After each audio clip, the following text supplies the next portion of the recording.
때는 조선 숙종 연간 충청도 어느 고을에 유별감이라 불리는 사람이 살고 있었다. 유별감은 슬아의 딸이 셋이었는데 위로 두 딸은 얼굴이 반반하고 재주도 있어 일찍부터 마을에서 칭찬이 자자하였다. 그런데 막내딸 연희는 사정이 달랐다. 얼굴이 특출하지도 않았고 언니들처럼 바느질이 빠르거나 노래를 잘하는 것도 아니었다. 다만 눈빛이 유난히 깊고 맑아서 사람을 한번 바라보면 그 사람의 속마음까지 꿰뚫어 보는 것 같은 느낌을 주었다. 집안에서 연희는 늘 투명인간 취급을 받았다.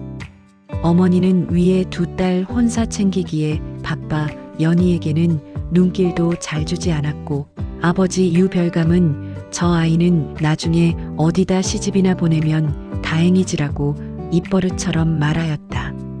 언니들도 연희를 귀찮게 여겨 심부름을 도맡겼고 마을 아이들도 연희를 유씨집 천덕꾸러기라 부르며 놀려댔다. 그러나 연희는 그런 말에 주눅 들거나 서러워하는 법이 없었다. 오히려 남들이 신경 쓰지 않을수록 혼자 할 수 있는 것들을 하나씩 익혔다. 글을 읽고 산에서 약초를 캐고 마을 어귀에 앉아 오가는 사람들의 이야기에 귀를 기울였다. 그래서 연희는 나이 18이 되었을 때 이미 마을의 어떤 처녀보다도 세상 이치를 환하게 알고 있었다. 다만 아무도 그 사실을 몰랐을 뿐이었다. 그해 늦가을 어느 날 연희가 마을 어귀 우물가에서 물을 깃고 있는데 낯선 사내 하나가 비틀비틀 걸어왔다. 남루하기 짝이 없는 옷에 갓은 찌그러졌고 발에는 제대로 된 집신조차 신지 못하였다. 얼굴은 며칠째 굶은 듯 쪽빛으로 파리하였고 등에는 책 몇 권이 묶인 낡은 보찜 하나만이 달랑 걸려 있었다. 사내는 우물가에 이르러 그대로 무릎을 꺾고 쓰러질 것 같았다. 연희는 망설이지 않고 바가지에 물을 가득 담아 사내 앞에 내밀었다. 드세요. 얼굴을 보니 목이 많이 마르신 것 같사옵니다. 사내는 놀란 눈으로 연희를 바라보더니 두 손으로 바가지를 받아 물을 들이켰다. 한 바가지를 다 마시고 나서야 사내는 긴 숨을 내쉬며 고개를 들었다. 고맙소. 염치 없지만 한 가지만 더 부탁드려도 되겠소? 마지막으로 밥을 먹은 것이 사흘 전인데 이 마을에 하룻밤 묵어갈 수 있는 곳이 있겠소? 연희는 사내의 눈을 바라보았다. 거짓골을 하고 있었지만 눈빛만큼은 형형하고 또렷하였다. 거짓말을 하거나 나쁜 마음을 품은 사람의 눈이 아니었다. 연희는 잠시 생각하다가 말하였다. 저희 집 광채 한 켠을 빌려드릴 수 있사옵니다. 아버지께는 제가 말씀드리겠사오니 따라오시지요. 사내는 멈칫하였다. 처자가 나그네를 집에 들이면 집안 어른들이 뭐라 하지 않겠소? 걱정 마세요. 제가 알아서 할 것이옵니다. 연희는 당당하게 앞장서서 걸었다. 사내는 그 뒷모습을 바라보며 멍하니 서 있다가 이내 따라 걸었다. 집에 돌아와 연희가 아버지께 사내를 소개하자 유별감은 눈살을 찌푸렸다. 저런 거지 같은 놈을 왜 데려온 게야. 당장 내보내라. 그러나 연희는 물러서지 않았다. 아버지, 저분은 한양으로 과거를 보러 가시는 선비이옵니다. 길에서 도적을 만나 노잣돈과 옷가지를 모두 빼앗겼다 하시옵니다.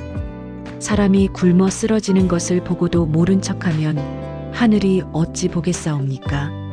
하룻밤만 재워드리고 내일 아침 밥 한 끼 드시면 보내드리겠사옵니다. 유별감은 투덜거리면서도 연희의 말을 거절하지 못하였다. 워낙 당차게 말하는 데다 틀린 말도 아니었기 때문이었다.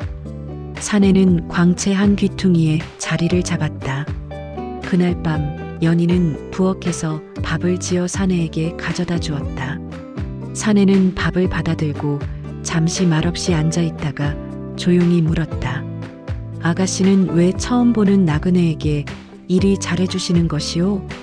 연희는 등잔 불빛 아래 사내의 얼굴을 바라보며 대답하였다. 사람을 볼 때 겉모습을 먼저 보면 아무것도 제대로 보이지 않더이다. 어른께서는 비록 거짓골을 하고 계시지만 눈빛이 맑으시옵니다. 맑은 눈빛을 가진 사람을 굶겨보낼 수는 없었사옵니다. 사내가 피식 웃으며 말하였다. 눈빛을 보다니 특이한 처자로구나. 어른은 특이하지 않으시옵니까? 과거 보러 가는 선비가 보찜에 옷까지 하나 없이 책만 잔뜩 들고 다니시니 말이옵니다. 사내가 잠시 굳어졌다가 웃음을 터뜨렸다. 도적이 책은 쓸모없다며 두고 갔소. 덕분에 책만 남았지. 그 책이 남아있으니 다행이옵니다. 가진 것 중에 가장 소중한 것을 지키셨으니까요. 그날 밤 두 사람은 등잔 하나를 사이에 두고 이런저런 이야기를 나누었다. 사내의 이름은 정씨라 하였고 한양 어느 집안 출신이라 하였으나 자세한 내력은 말하지 않았다. 연희도 굳이 묻지 않았다. 다만 이야기를 나눌수록 사내의 학문이 보통이 아님을 알 수 있었다. 시를 읊으면 막힘이 없었고 세상 이치를 말하면 조리가 서 있었다. 연희는 오랜만에 자신의 말을 진지하게 들어주는 사람을 만났다는 생각이 들었다. 사내 역시 마찬가지였다.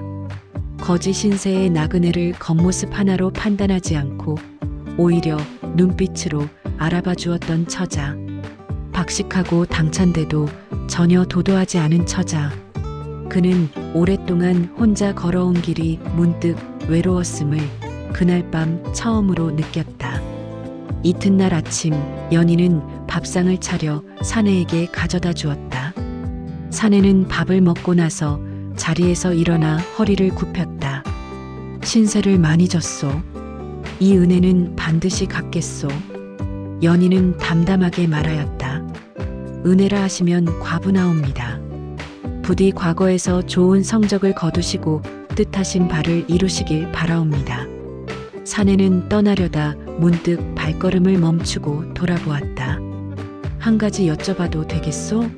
집안에서 아가씨를 대하는 것이 여느 처자와 다른 것 같던데 혹시 집에서 힘들지는 않소? 연희는 잠시 사내의 눈을 바라보다가 조용히 웃었다. 어른도 눈빛을 보시는군요. 사내가 무언가를 더 말하려다 그냥 고개를 숙였다. 그리고 말없이 길을 떠났다. 연희는 그 뒷모습이 마을 어귀를 돌아 사라질 때까지 바라보았다. 가슴 한켠이 이상하게 서늘하였다.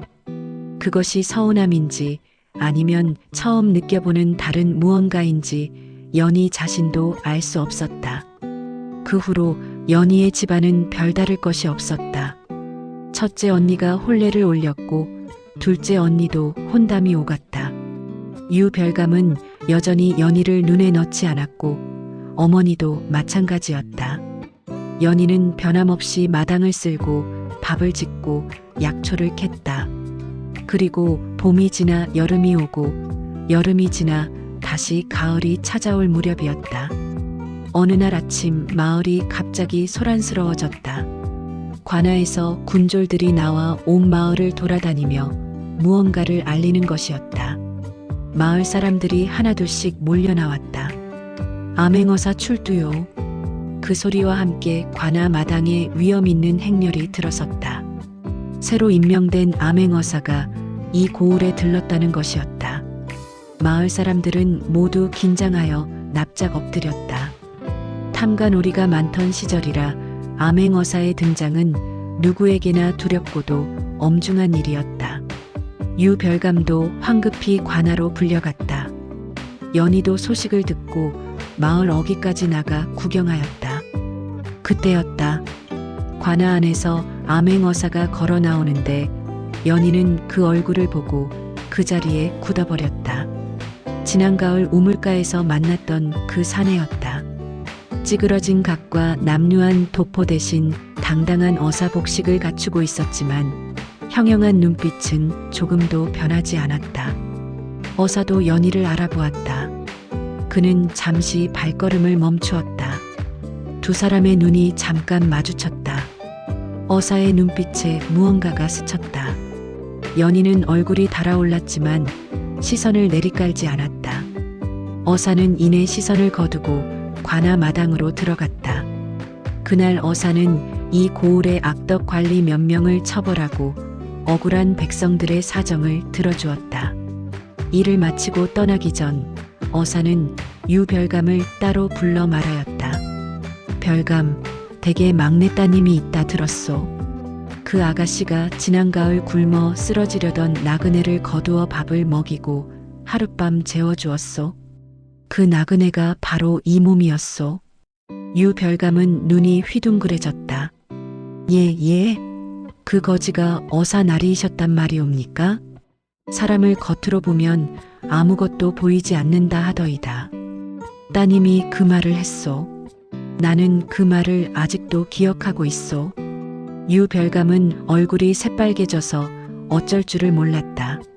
자신이 내쫓으려 했던 거지가 어사였다는 것도 놀라웠지만 더 놀라운 것은 그 어사가 천덕꾸러기로 여겼던 막내딸 연희를 기억하고 있다는 사실이었다. 어사는 자리를 뜨기 전 한 가지를 덧붙였다. 별감, 귀한 딸을 두고도 모르고 계셨소. 안타까운 일이오. 그 한마디가 유별감의 가슴에 깊이 박혔다. 이후 연희의 집안은 마을에서 대접이 달라졌다. 암행어사가 연희를 기억하고 있다는 소문이 퍼지면서 혼담이 사방에서 들어왔다. 유별감과 어머니도 뒤늦게 연희를 귀하게 여기기 시작하였다. 그러나 연희는 여느 처자처럼 들뜨거나 우쭐하지 않았다. 그리고 이듬해 봄이었다. 어사의 혼담이 연희 집으로 들어왔다. 어사의 부모가 직접 사람을 보내 혼의를 전해온 것이었다. 마을이 발칵 뒤집혔다. 유별감은 눈물을 흘리며 기뻐하였고 어머니는 연희의 손을 붙잡고 미안하다 하였다. 연희는 조용히 웃었다. 혼례날 어사는 연희의 손을 잡으며 조용히 말하였다. 그날 우물가에서 물 한 바가지를 내밀던 처자가 이렇게 내 앞에 서 있구려. 눈빛이 그때와 똑같소? 연희가 수줍게 웃으며 대답하였다. 어른도 그때와 눈빛이 똑같으시옵니다. 그래서 저도 기억하고 있었사옵니다. 어사가 멈칫하며 물었다. 기억하고 있었다고? 그러면 내가 올 줄 알았소? 연희는 잠시 망설이다가 솔직하게 대답하였다. 오실 것을 안 것이 아니옵니다. 다만 잊히지 않았사옵니다. 어사는 한참 연희의 얼굴을 바라보다가 소리 없이 웃었다. 그것으로 충분하였다. 말이 많지 않아도 서로의 눈빛으로 이미 다 알고 있었다. 그날 마을 어귀에서 처음 눈이 마주쳤을 때부터 두 사람 모두 그것을 알고 있었다. 마을 사람들은 이 이야기를 오래오래 전하였다. 천덕꾸러기 막내딸이 어사에게 시집간 이야기가 아니라 사람을 눈빛으로 알아보는 처자와 처자를 눈빛으로 기억한 사내가 서로를 찾아낸 이야기로 세상이 알아주지 않아도 스스로의 진심을 잃지 않으면 언젠가 반드시 그 진심을 알아보는 사람이 나타난다는 이야기로 그리고 사람들은 덧붙여 말하였다. 그것이 인연이라는 것이지. 물 한 바가지에서 시작된 인연이 오늘도 끝까지 함께해 주신 여러분 진심으로 감사드립니다.